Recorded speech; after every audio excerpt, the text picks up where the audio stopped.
4 दिसंबर 1971 की रात को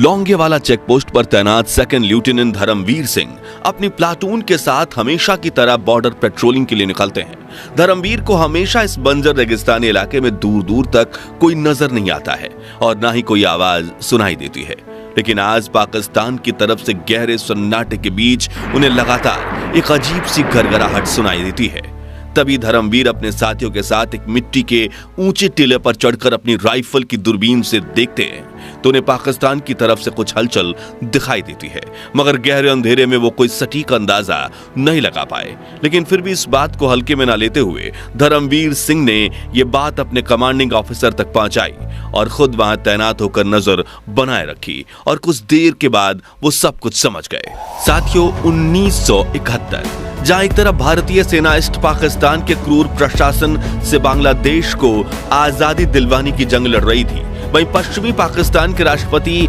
याह्या खान भारत से राजस्थान का बड़ा हिस्सा छीनने की साजिश रच रहे थे। दरअसल पाकिस्तान ये जानता था कि उसके लिए ईस्ट पाकिस्तान में चल रही इंडो पाक जंग में जीतना नामुमकिन है, इसलिए वहां के अधिकारियों ने ये प्लान बनाया कि हम वेस्ट पाकिस्तान के बॉर्डर से भारत पर हमला करेंगे और एक बड़े इलाके को कब्जे में लेकर ईस्ट पाकिस्तान में भारतीय सेना को घुटने टेकने पर मजबूर कर देंगे। मगर भारत ने कश्मीर बॉर्डर पर अपनी सिक्योरिटी को बिल्कुल टाइट रखा था। ऐसे में पाकिस्तान की नजर पड़ी राजस्थान में मौजूद लोंगेवाला चेक पोस्ट पर। उस वक्त धार मरुस्थल के बीचों बीच मौजूद इस चेक पोस्ट के चारों तरफ गर्म हवाएं, रेत के टिले और सूखे हुए पेड़ों के अलावा कुछ नहीं था। ये चेक पोस्ट वैसे तो बॉर्डर सिक्योरिटी फोर्स की निगरानी में ही रहता था, लेकिन जब भी देश के ऊपर कोई संकट मंडराता तो यहाँ पर इंडियन आर्मी की एक बटालियन को तैनात कर दिया जाता है। उसी साल भी इस पोस्ट की निगरानी भैरव सिंह राठौर कमान में बीएसएफ के 6 से 7 जवान कर रहे थे। लेकिन इंडो पाक जंग शुरू होते ही यहाँ पंजाब रेजिमेंट की 23वीं बटालियन अल्फा कंपनी को भेज दिया गया था। मात्र 120 जवानों की इस टुकड़ी का नेतृत्व मेजर कुलदीप सिंह चांदपुरी कर रहे थे, लेकिन पाकिस्तानी इंटेलिजेंस एजेंसी को इस बात की भनक नहीं थी। मगर फिर भी पाकिस्तान रिस्क न लेते हुए उन्होंने बीएसएफ के 10 जवानों से लड़ने के लिए अपने 2000 से 3000 जवानों की सेना लौंगेवाला चेक पोस्ट की तरफ रवाना कर दी। तो फिर भारत में घुसपैठ करने का पाकिस्तान का यह मिशन फेल हो गया। कैसे हमारे 120 जवानों ने खुद से 18 से 20 गुना बड़ी सेना को धूल चटा दी, और आखिर क्यों पाकिस्तानी ब्रिगेडियर को अपनी सेना लेकर उल्टे पैर अपने मुल्क लौटना पड़ा, जानेंगे बैटल ऑफ लौंगेवाला की इस ऐतिहासिक कहानी में। अब दोस्तों, उस वक्त भारतीय फौज ईस्ट पाकिस्तान में बांग्लादेश की आजादी का जंग लड़ रही है, इसलिए वेस्ट में राजस्थान को अपने कब्जे में लेने के लिए पाकिस्तान ने 3000 जवानों के साथ 60 T-59 और शर्मन टैंक्स, 500 से ज्यादा व्हीकल्स, मिसाइल लॉन्चर्स और 5 हाई रैंकिंग ऑफिसर्स भेजने का डिसीजन लिया और 206 ब्रिगेड, 51 ब्रिगेड T-59 टैंक्स के साथ 22 कैलेवरी शर्मन टैंक्स के 38 कैलेवरी और फील्ड रेजिमेंट जैसे बड़े बड़े यूनिट्स को लीड कर रहे थे। साथ ही पाकिस्तान की सेना को पेट्रोल डीजल के कई टैंक्स, लैंड माइंस खोजने के लिए 2 जर्मन शेफर्ड कुत्ते और कई दिनों का राशन भी दिया गया था। ऐसा इसलिए क्योंकि लौंगेवाला पोस्ट को कब्जे में करने के बाद पाकिस्तानी सेना रामगढ़ होते हुए जैसलमेर पहुंचना चाहती थी, जहां से राजस्थान के करीब 50% हिस्से को अपने कब्जे में लेकर पाकिस्तान भारत सरकार से ईस्ट पाकिस्तान के लिए नेगोशिएशन करना चाहता था। इसलिए 3 जनवरी के दिन पूरे जोश के साथ पाकिस्तानी सेना राजस्थान बॉर्डर की तरफ रवाना हो जाती है। लेकिन उन्हें पता क्या था कि लौंगेवाला पोस्ट पर भारत के ऐसे जवान मौजूद हैं जो उन्हें राजस्थान तो छोड़िए, बॉर्डर के पास 1 फीट इलाका भी अपने कब्जे में नहीं लेने देंगे। खैर, उस दिन पाकिस्तान ने ऑपरेशन चंगेज खान के तहत पाकिस्तान ने भारत के पश्चिमी सीमा पर 11 एयरफील्ड्स और रेडार स्टेशंस पर आक्रमण किया था, ताकि भारतीय सेना लौंगेवाला चेक पोस्ट पर मदद न भेज पाए। जैसलमेर पर कब्जा करने के इस ऑपरेशन का नाम रखा गया ऑपरेशन लब्बैक, जिसकी कमान मेजर जनरल BM मुस्तफा के हाथ थी। शुरुआत में पाकिस्तान ने यह प्लान बनाया कि ब्रिगेडियर ताकरीक मीर की अगुवाई में 2 बटालियन आगे बढ़ेंगी और लौंगेवाला को बाईपास करते हुए रामगढ़ में दाखिल होंगी, जिसके पास टैंक का एक यूनिट भी होगा। वहीं दूसरी ओर से ब्रिगेडियर जहांजेब अवाब अपनी बटालियन के साथ लौंगेवाला पर कब्जा करेंगे और अंतिम लक्ष्य जैसलमेर के एयरबेस पर कब्जा करना था। लेकिन एंड मोमेंट पर मेजर तारिक मीर ने प्लान बदलवा दिया और पूरी सेना को सामने की तरफ से ले जाने की बात रखी, क्योंकि उनका कहना था कि लंबा चौड़ा ऑपरेशन चलाने के बजाय जब 3000 जवान सीधा सामने से कूच करेंगे तो बॉर्डर पर मौजूद भारतीय जवानों को धूल चटाने में देर नहीं लगेगी और फिर पक्की सड़क से होते हुए जैसलमेर तक पहुंचना काफी आसान होगा। वो लोग लौंगेवाला में ब्रेकफास्ट, रामगढ़ में लंच और जैसलमेर में डिनर करना चाहते थे, लेकिन चंद घंटों में भारतीय सेना इनका खाना पीना और जीना सब कुछ हराम करने वाली थी। इनकी घुसपैठ करने की चाल पर पानी फिरने वाली थी। 4 दिसंबर की रात को सेकंड लेफ्टिनेंट धर्मवीर सिंह अपनी प्लाटून के साथ बॉर्डर पेट्रोलिंग के लिए निकले। सामान्य तौर पर इस बंजर रेगिस्तान इलाके में दूर दूर तक कोई नजर नहीं आता और ना ही कोई आवाज सुनाई देती है, लेकिन आज गहरे सन्नाटे के बीच उन्हें लगातार एक अजीब सी खरखराहट सुनाई दे रही थी। तभी उन्होंने ऊंची चट्टान पर चढ़कर अपनी राइफल के दूरबीन से देखा तो उन्हें सामने की तरफ कुछ हलचल दिख रही थी, मगर गहरे अंधेरे में वो कोई सटीक अंदाजा नहीं लगा पा रहे थे। लेकिन फिर भी इस बात को हल्के में न लेते हुए धर्मवीर सिंह ने ये बात अपने कमांडिंग ऑफिसर तक पहुंचाई और खुद वहां तैनात होकर नजर बनाए रखी।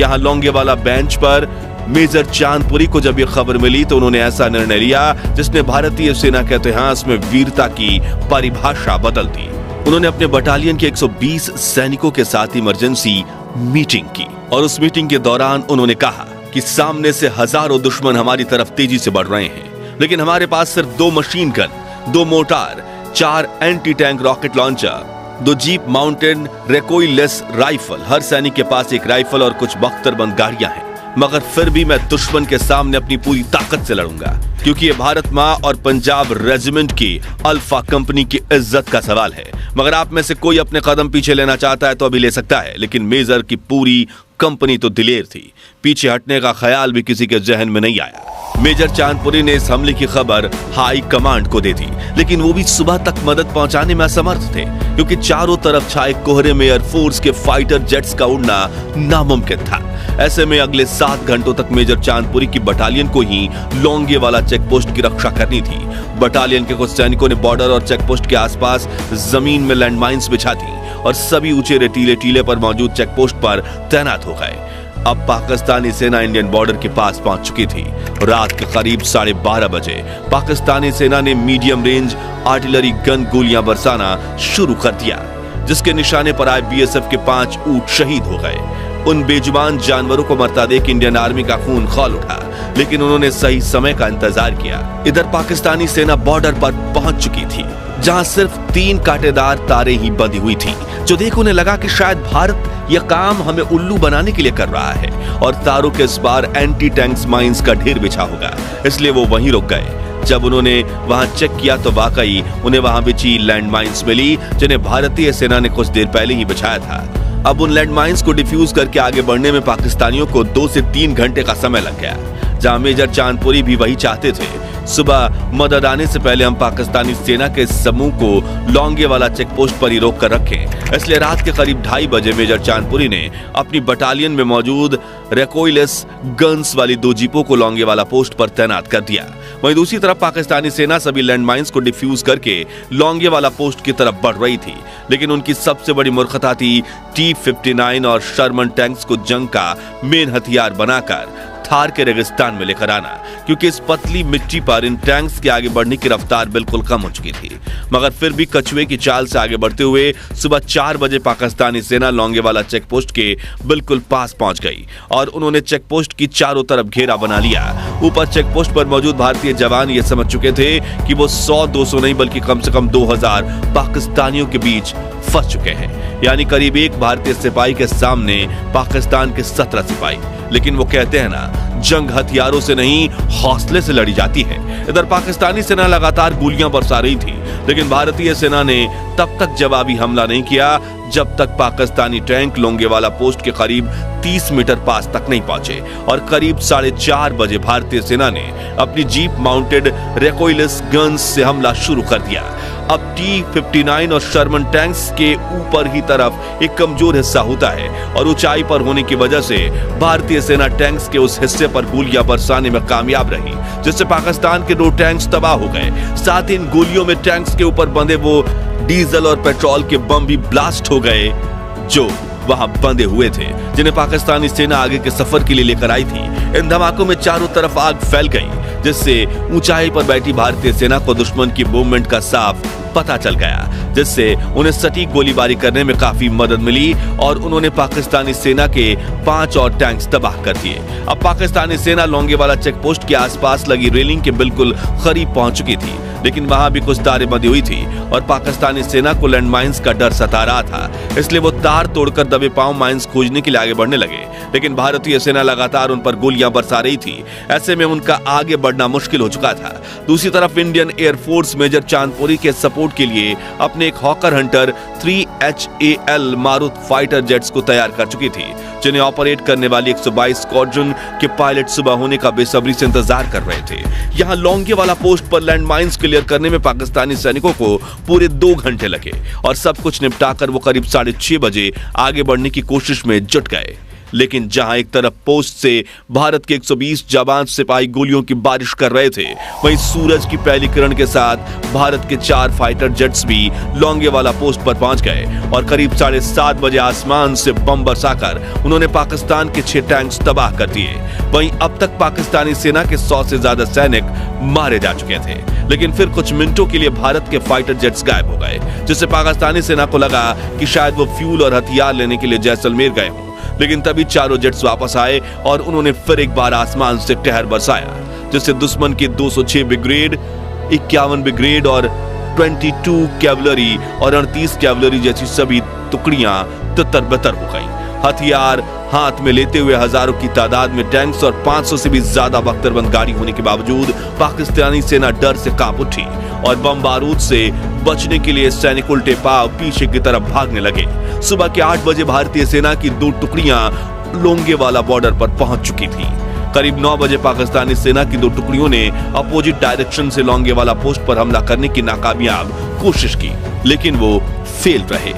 वहीं उनके 40 टैंक्स भी तबाह हो चुके थे, जो देख ब्रिगेडियर तारिक मीर ये समझ चुके थे कि यहां उनकी दाल नहीं गलने वाली, इसलिए उन्होंने ऑपरेशन लबाक को वहीं रोक दिया और पाकिस्तानी सेना रेत के टीलों के पीछे छिपते छिपाते फिर से पाकिस्तानी बॉर्डर क्रॉस करके अपने वापस मुल्क भाग गई। यहाँ इंडियन फाइटर जेट्स की नजर में न आने के लिए उन्होंने करीब अपनी 300 गाड़ियां तो लोंगेवाला पोस्ट के पास ही छोड़ दी, जबकि 200 गाड़ियां भारत के जवाबी हमले में राख हो गई थी। इस तरह बैटल ऑफ लोंगेवाला में भारत की जीत हुई और राजस्थान के बड़े हिस्से को अपने कब्जे में लेने की साजिश करने वाले पाकिस्तानियों को रेगिस्तान में धूल चाटनी पड़ी। इस जंग में 2 भारतीय सैनिक, 5 ऊंट शहीद हुए, साथ ही एक चोंगा अटैक व्हीकल और एक मिसाइल लॉन्चर डिस्ट्रॉय हुआ, जिसमें से एक जवान लैंडमाइन बिछाते हुए शहीद हुए थे और दूसरे जवान रिकॉइललेस राइफल वाली जीप चलाते हुए। यानी पाकिस्तानी सेना खुद तो भारत के एक भी सैनिक को छू तक नहीं पाई थी, जो हमारे लिए काफी गर्व की बात है। जबकि भारतीय सेना के जाबाजों ने